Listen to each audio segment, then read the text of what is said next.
फंस गई। आज मछुआरों ने उस मछली को पकड़ के उसी राजा शंबरासुर के यहाँ पर दे आए कि महाराज, इस मछली को जब हमने चीरा काटा तो इसके गर्भ से शिशु निकला है, बालक निकला है, हम इसका क्या करेंगे। आज उस बालक को तो प्रद्युम्न जी महाराज को लेकर के शंबरासुर के यहाँ पर वो मछुआरे गए तो शंबरासुर ने वो पुत्र लेकर के, और शंबरासुर के यहाँ भोजन बनाने का कार्य करती थी रति, जो कि पूर्व जन्म के में कामदेव की पत्नी। इस जन्म में रति का नाम है विद्यावती। आज विद्यावती को राजा शंबरासुर ने उस पुत्र को दिया कि देवी, इस पुत्र को आप रखो, इसका लालन पालन जो भी सब आपको करना है। विद्यावती बेचारी प्रद्युम्न जी को बड़ी लालन पालन से बड़ा देखभाल करने लगी। एक दिन अचानक नारद जी महाराज आए। नारद जी महाराज ने विद्यावती से कहा कि देवी, ये जो पुत्र है ना, ये पूर्व जन्म का आपका पति है, ये है कामदेव। आप पूर्व जन्म में रति थी, ये आपका पति कामदेव। लेकिन भगवान भोलेनाथ के यहाँ पर गलती से जाने की वजह से भगवान भोलेनाथ ने तीसरे नेत्र से कामदेव को भस्म कर दिया था। कि जब शिवती सर नयन उघाड़ा,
नारद जी महाराज ने ये बात तो रति से बताई। आज रति ने उस प्रद्युम्न उस बालक का पति के रूप में निर्वाह करने लगे, पति की तरह सेवा करने लगी। जब प्रद्युम्न जी महाराज बड़े हुए, जरासंध को शंबरासुर को परास्त करके, समस्त सैनिक को परास्त करके, आज प्रद्युम्न जी महाराज माता रति को लेकर के, विद्यावती को लेकर के द्वारिकापुरी पहुंचे। लेकिन जब द्वारिकापुरी प्रद्युम्न जी महाराज माता रति विद्यावती को लेकर के पहुंचे, तब तक भगवान श्री कृष्ण के 16,108 विवाह हो चुके थे। बोले प्रथम विवाह तो माता रुक्मिणी के साथ हुआ, दूसरा विवाह भालू की पुत्री जाम्बवती के साथ हुआ। तो यहाँ पर परीक्षित जी कह रहे हैं कि राजा महाराज, हमें ये बात नहीं समझ में आई कि भालू की पुत्री का विवाह भगवान कृष्ण के साथ कैसे हो सकता है, ये तो असंभव सा लग रहा है। बोले नहीं हुआ। आदरणीय श्री सुखदेव जी महाराज कह रहे हैं राजा कि एक सत्राजित नामक राजा थे, बहुत बड़े प्रतापी राजा थे।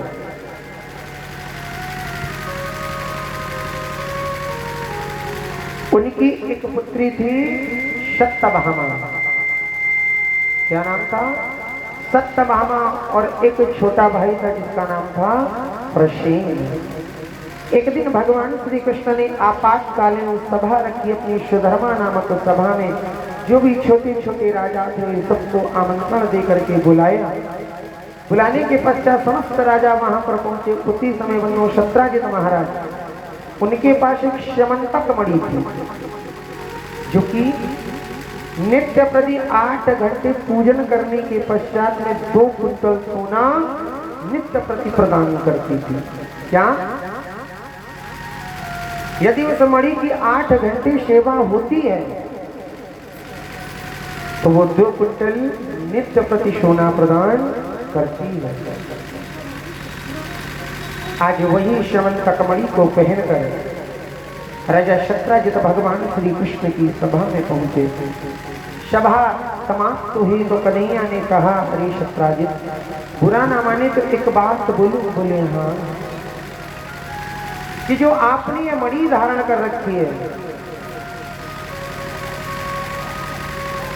यदि आप ये मणि हमें प्रदान कर दें तो इस मणि के माध्यम से प्रजा का बहुत कल्याण होगा।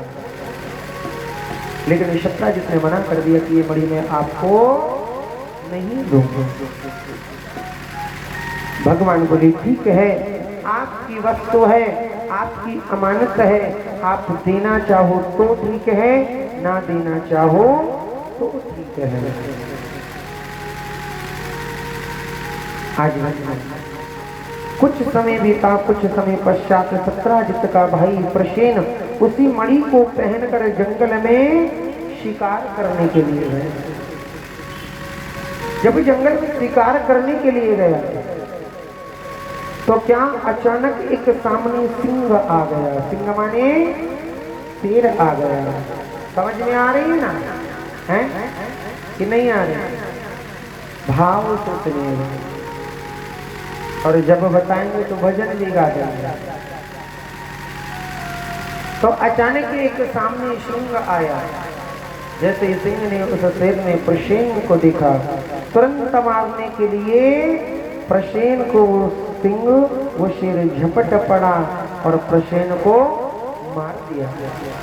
जब प्रसेन को मारा तो प्रसेन ने जो गले में मणि धारण कर रखी थी, उस मणि को उस शेर ने लेकर के और अपने गले में धारण करके रमण करने लगा जंगल में। आज कुछ समय पश्चात जामवंत जी महाराज और जो भालू के रूप में और शेर का आमना सामना हो गया। आज जामवंत जी महाराज ने जैसे देखा, अरे सिंह के गले में तो मणि पड़ी हुई है। तुरंत जामवंत जी और सिंह के बीच में घूर युद्ध प्रारंभ हो गया। अंत में जामवंत जी ने सिंह को परास्त करके मार दिया और उस मणि को ले जाकर के अपनी पुत्री जाम्बवती को प्रदान कर दी, जो कि भालू पुत्री। ये बात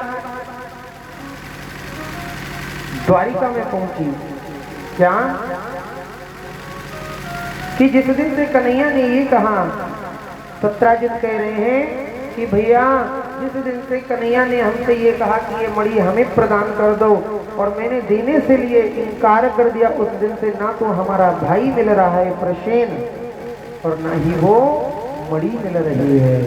मानो कि ये कार्य शायद कृष्ण ने ही करवाया, हमारे भाई को मरवा करके और मणि को हथिया लिया है।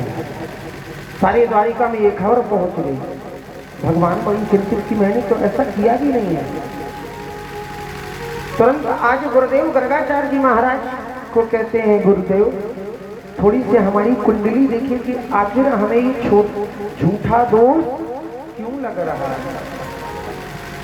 गर्गाचार्य जी महाराज ने भगवान श्री कृष्ण की कुंडली को देखा तो कह रहे हैं, हरे कृष्ण, तुमने भाद्रपद के चौथ के चंद्रमा को देखा है, इसलिए तुम्हें ये झूठा कलंक लग रहा है।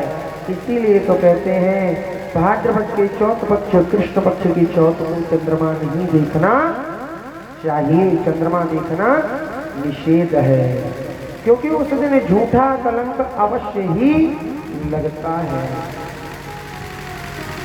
आज भगवान श्री कृष्ण कुछ द्वारिका वासियों को लेकर के जंगल में गए, तो जंगल में जब गए तो क्या देख रहे हैं, जहाँ पर प्रसेन मरा पड़ा है वहाँ पर सिंह के पैरों के निशान हैं, और जहाँ सिंह मरा पड़ा हुआ है वहाँ पर भालू के पैरों के निशान हैं।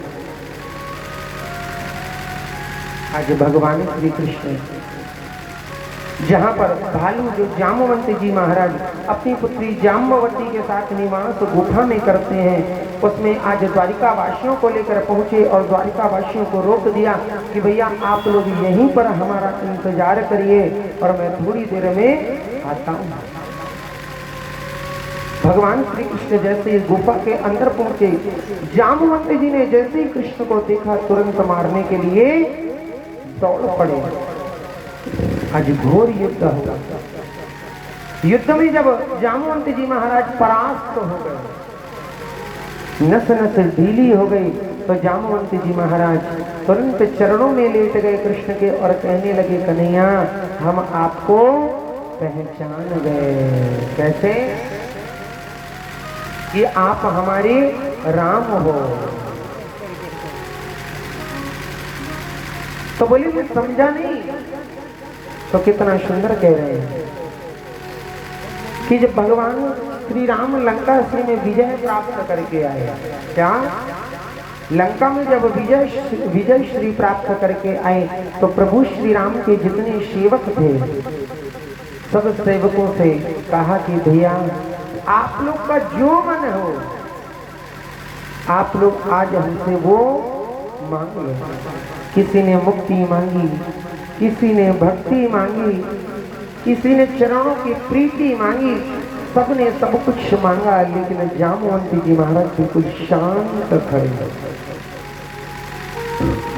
जब वो जामवंत जी बिल्कुल शांत खड़े तो प्रभु श्री राम कह रहे हैं, अरे जामवंत जी आप भी कुछ मांगिए ना। बोले मैं क्या मांगू?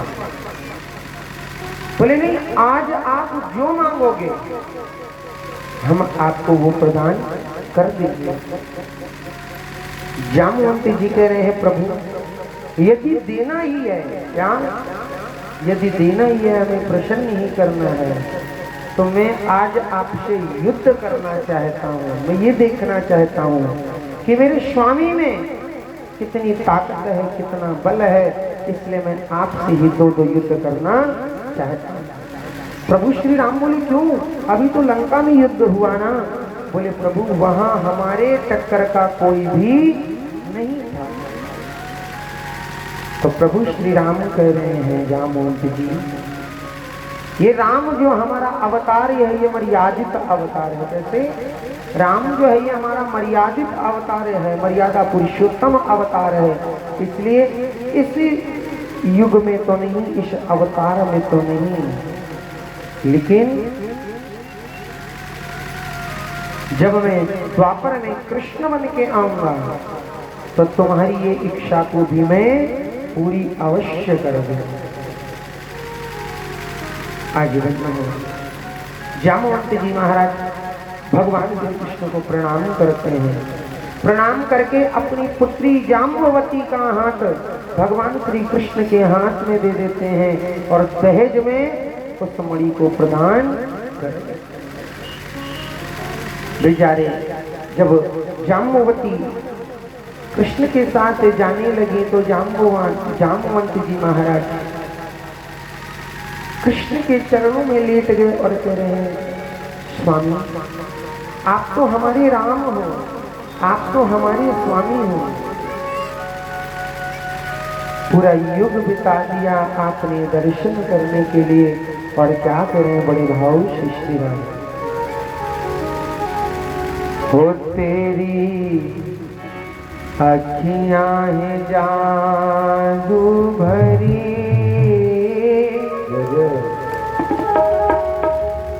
हो तेरी अखियां हैं जादू भरी, बिहारी में कब से खड़ी।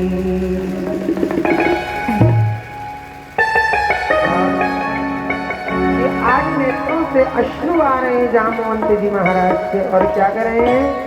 तो तेरी अखियां हैं जादू भरी, सांवरिया में कब से खड़ी। तेरी अखियां जादू भरी, बिहारी जी में कब से खड़ी। तेरी अखियां हैं जादू भरी, कन्हैया में कब से खड़ी। जादू भरी, बिहारी जी में कब से खड़ी है हो।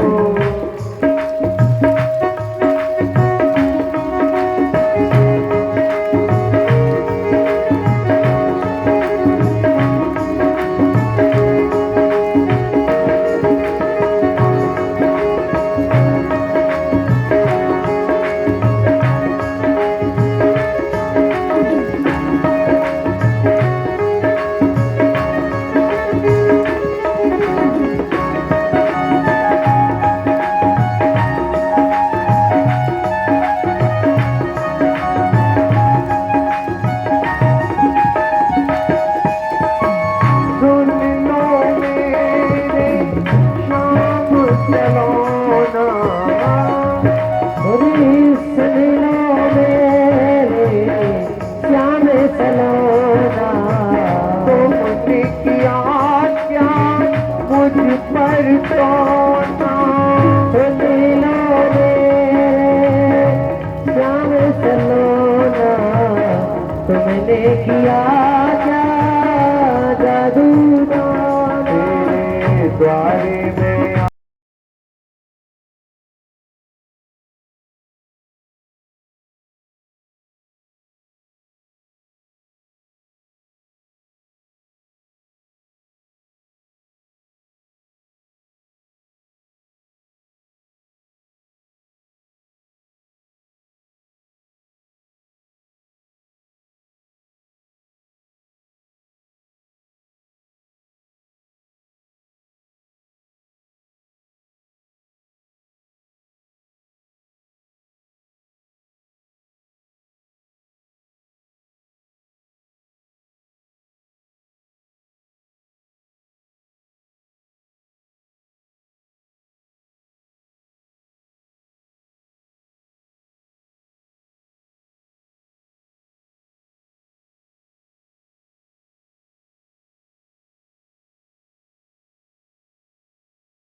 के प्यारे के बिहारी अंतर्यामी के बिहारी अंतर्यामी कृपा करो हरि दास के प्यारे के बिहारी अंतर्यामी अखिया है तुझसे लगी कांवरिया में कब से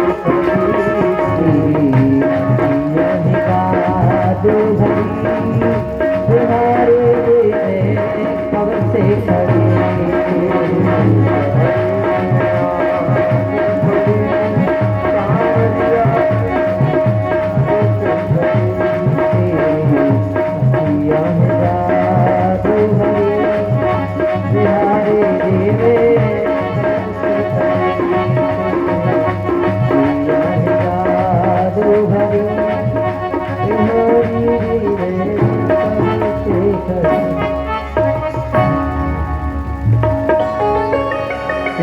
वस्तु कटाक्षा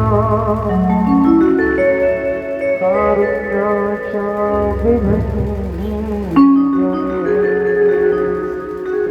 ये आगे दूसरा विवाह किसके साथ हुआ है? प्रथम विवाह किसके साथ हुआ है? रुक्मिणी। दूसरा नहीं मालूम। क्या सुन रहे फिर आप लोग? जाम्बवती के साथ। हाँ, तो जो द्वितीय विवाह हुआ कन्हैया का वो जाम्बवती के साथ हुआ। और दहेज में क्या मिला है? जो समंतक नामक मणि थी दहेज में वो मिली। आज आगे ऋषि सुखदेव जी कह रहे हैं राजा कि इधर जब कन्हैया को वो मणि आज जामवंत जी महाराज ने दी तो उस मणि को कन्हैया ने ले जा करके सत्राजित को दे दी। आज सत्राजित इतने प्रसन्न हुए कि अपनी पुत्री सत्यभामा का विवाह भी भगवान श्री कृष्ण के साथ करा दिया। अब कितने विवाह हुए हैं? 3। पहला किसके साथ? द्वितीय, तृतीय सत्यभामा। आगे आदरणीय श्री सुखदेव जी महाराज कह रहे हैं राजन कि दित्या पशुभ्यो अधरे चमार्ग कारुण्यताए तहाँ गलादा। कि एक बार भगवान श्री कृष्ण और अर्जुन कालिंदी के तट पर विचरण कर रहे थे। कालिंदी समझते हो? यमुना। यमुना के पावन तट पर विचरण कर रहे थे तो अचानक क्या देख रहे हैं? एक श्याम वर्ण की युवती वहीं पर विराजमान है और कृष्ण कृष्ण कृष्ण कृष्ण नाम का उच्चारण कर रहे हैं। जब कृष्ण कृष्ण नाम का उच्चारण कर रही है तो अर्जुन आज उसके पास पहुंचे कि देवी तुम कृष्ण कृष्ण क्यों उच्चारण कर रही हो? बोले हे अर्जुन, मैं कृष्ण को अपना पति रूप में प्राप्त होने के लिए कृष्ण की आराधना कर रहे हूँ। आज अर्जुन ने भगवान श्री कृष्ण और माता यमुना का आपस में हाथ एक दूसरे का सौंप दिया और चौथा विवाह यमुना मैया के साथ हो गया। आगे चल के बनो 5वां विवाह जो मित्रविंद्रा के साथ हुआ, 6वां नग्नजिति के साथ हुआ और 7वां सत्याजी के साथ हुआ और 8वां बंधुओं लक्ष्मण के साथ हो गया। कितने विवाह हुए? 8 हो गए। अब कितने विवाह बाकी हैं? 16,100 विवाह अभी बाकी हैं। राजा परीक्षित से आचार्य श्री सुखदेव जी महाराज कह रहे हैं राजा एक भौमासुर नामक राजा था जो कि पृथ्वी से उत्पन्न हुआ था। उसने अपने मन में जीवन में विचार किया, उसने अपने बल का दुरुपयोग करके मन में विचार किया कि मैं 20,000 राजकुमारियों को एकत्रित करूं। कितनी? 20,000 राजकुमारियों को एकत्रित करके फिर गांधर्व विधि से उन 20,000 राजकुमारियों से मैं विवाह कर लूंगा। जो भी राजकुमारियां होती भौमासुर उनको उठाकर और अपने यहाँ कारागृह में बंद कर देता। आज 16,100 राजकुमारियों को भौमासुर ने अपने कारागृह में बंदी बना रखा। इधर नारद जी के माध्यम से जैसे कृष्ण को ये बात मालूम पड़ी कि भौमासुर ने तो 16,100 राजकुमारियों को बंदी बना रखा है, आखिर क्यों? आज भगवान श्री कृष्ण गए, भौमासुर से युद्ध हुआ। युद्ध होने के पश्चात में भौमासुर का परास्त करने के पश्चात में आज 16,100 राजकुमारियों को बंदी गृह से मुक्त करा के कन्हैया आज उन राजकुमारियों से कह रहे हैं देवी तुम अपने अपने घर ही जाओ। तो सज्जनों मालूम है वो राजकुमारियां क्या कह रही हैं कि कन्हैया हम घर कैसे जाएं? क्यों? हमसे विवाह कौन करेगा? कोई भी राजकुमार अब हमसे विवाह नहीं करेगा। क्यों? कि इतनी वर्षों से हम अपने घर से दूर कारागृह में बंद हैं, सभी को ये बात मालूम है, तो हमसे विवाह कौन करेगा? कोई नहीं करेगा। तो कन्हैया कह रहे फिर तो आज वो राजकुमारियां कह रहे हैं कि कन्हैया हे स्वामी हमारे पास केवल 2 रास्ते हैं। कितने? 2 रास्ते हैं। प्रथम रास्ता या तो हम आत्महत्या कर लें, क्या कर लें, या तो हम आत्महत्या कर लें और नहीं तो हम गलत कार्य में आ जाए। तो कन्हैया के मन में यह भाव आया कि यदि ये राजकुमारियां गलत कार्य में आ गई तो समाज में विकृत पैदा हो जाएगी, और यदि ये अपने प्राणों का परित्याग कर रही हैं तो ये बहुत बड़ा दोष है। इसलिए बंधुओं, भगवान श्री कृष्ण ने आज 16,100 राजकुमारियों के साथ गांधर्व विधि से विवाह कर लिया। बोलिए द्वारिकाधीश भगवान की। ये जो 16,100 राजकुमारियां हैं ना, ये सब वेद मंत्रों की ऋचाएं हैं, 100 प्रकार के उपनिषद हैं। यही 100 प्रकार के उपनिषद और जो 4 वेद हैं, 4 वेद के मंत्र 16,000, इसीलिए 16,100 राजकुमारियों के साथ कन्हैया ने विवाह कर लिया। आगे आदरणीय श्री सुखदेव जी महाराज कह रहे हैं कि इधर भगवान के 16,108 विवाह संपन्न हुए। भगवान श्री कृष्ण का प्रथम पुत्र जिसका नाम है प्रद्युम्न जी महाराज, और प्रद्युम्न जी महाराज का जो ज्येष्ठ पुत्र है, प्रथम पुत्र है, वो है अनिरुद्ध जी महाराज। कित्या पशुभ्यो करुणा निधाना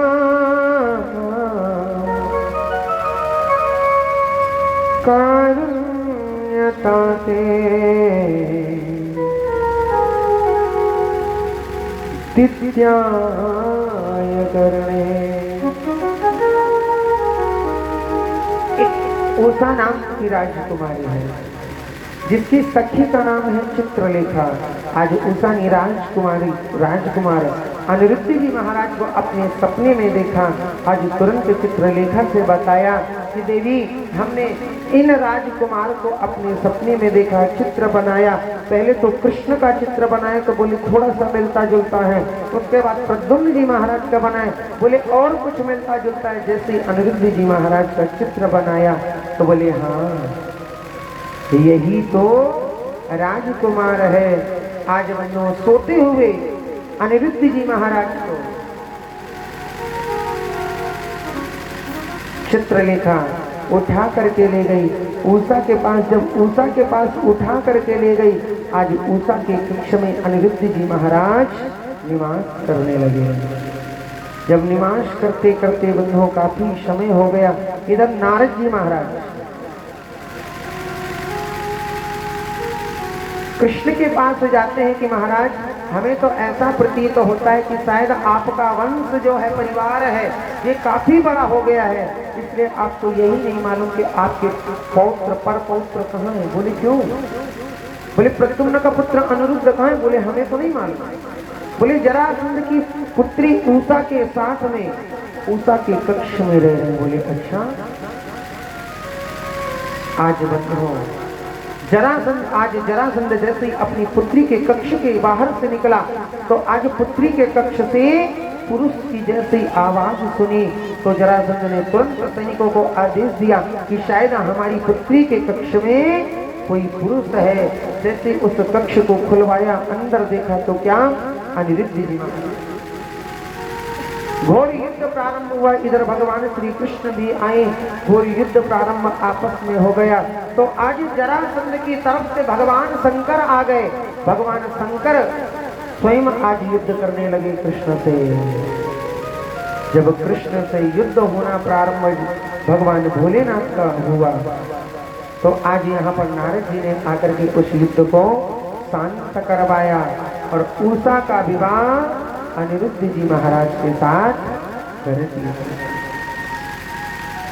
आगे चल के एक राजा हुए काशी नरेश, जिनका नाम है पौंड्रक। भगवान के जीवन काल का यदि सबसे बड़ा कोई शत्रु है तो वह है पौंड्रक, जो है काशी नरेश, जो कि कंस से भी ज्यादा वैरी पौंड्रक थे। क्यों? क्योंकि कृष्ण का ही स्वरूप बना है। कृष्ण की तरह ही वस्त्रों को पहनना, कृष्ण के तरह ही बोलना, कृष्ण की तरह ही चाल ढाल। तो मानो अपने को कहता था कि मैं ही द्वारिका का राजा हूं, और जो द्वारिका का राजा बना हुआ है वो तो सिर्फ नकली है, उसने तो द्वारिका में कब्जा कर रखा। आज पौंड्रक ने पत्र लिख करके भेजा द्वारिका में और कहा, अरे अवशदेव नंदन कृष्ण, यदि आप अपनी भलाई चाहते हो तो द्वारिका को 24 घंटे के अंदर आप खाली कर दीजिए, नहीं युद्ध के लिए आप तैयार रहना। जैसे बंधु जरासंध का पत्र, पौंड्रक का पत्र जैसे भगवान श्री कृष्ण के पास पहुंचा तो भगवान श्री कृष्ण ने जो संदेश वाहक है उस संदेश वाहक को रोक लिया कि भैया एक पत्र छोटा सा हमारा भी है। बोले कौन सा? बोले ये पत्र आप अपने स्वामी पौंड्रक को दे देना और बोल देना युद्ध करना है आपको, तो यहाँ आने की तकलीफ आप बिल्कुल भी मत करिए, मैं आपसे युद्ध करने के लिए स्वयं आपके पास आऊंगा। भगवान श्री कृष्ण काशी में चढ़ाई कर दी और काशी में चढ़ाई करके जब युद्ध प्रारंभ हुआ, युद्ध करते करते बंधु पौंड्रक का गोविंदाय नमो नमः बोलिए भक्तवत्सल भगवान की है। आगे चल के आदरणीय श्री सुखदेव जी महाराज कह रहे हैं राजन कि आज सूर्य ग्रहण के समय में कुरुक्षेत्र में पांडवों ने यज्ञ का आयोजन रखा। जब यज्ञ का आयोजन क्यों रखा? यज्ञात् भवति पर्जन्यो यज्ञ कर्मा सब भवा। कि एक बार अकाल पड़ गया, पूरी पृथ्वी में अकाल पड़ गया। हमारे जब ऋषि मुनि हुआ करते थे यदि हमारी पृथ्वी में अकाल पड़ता था तो क्या करते थे? मानो यज्ञ करते थे, हवन करते थे। क्यों? जल की वृष्टि के लिए। तो जब यज्ञ करते थे, हवन करते थे तो जल की वृष्टि होती थी। जब जल की वृष्टि होती थी तो जो अकाल पड़ता था तो उस अकाल की पूर्ति हेतु अन्न उत्पन्न हो जाता था। आज पांडवों ने जब यज्ञ का आयोजन किया, किसी ने कोई सेवा ली, किसी ने कोई सेवा ली, लेकिन भगवान श्री कृष्ण ने वहां पर चरणों को धोने की सेवा ली। क्या? चरणों को धोने की और जूठी पत्तलों को उठाने की सेवा किसने दी? भगवान श्री कृष्ण ने। यदि सबसे बड़ी कोई सेवा है, हम भंडारा करवाते हैं, आप भंडारा करवाते हैं, मान लो यहाँ पर कल भंडारा है ना भंडारा, तो पैसा भंडारे में दुनिया दे देती है। क्यों? भैया पैसा दे दिया, बिल्कुल फ्री, जो बोलेंगे वो होगा। क्यों? पैसा दिया है।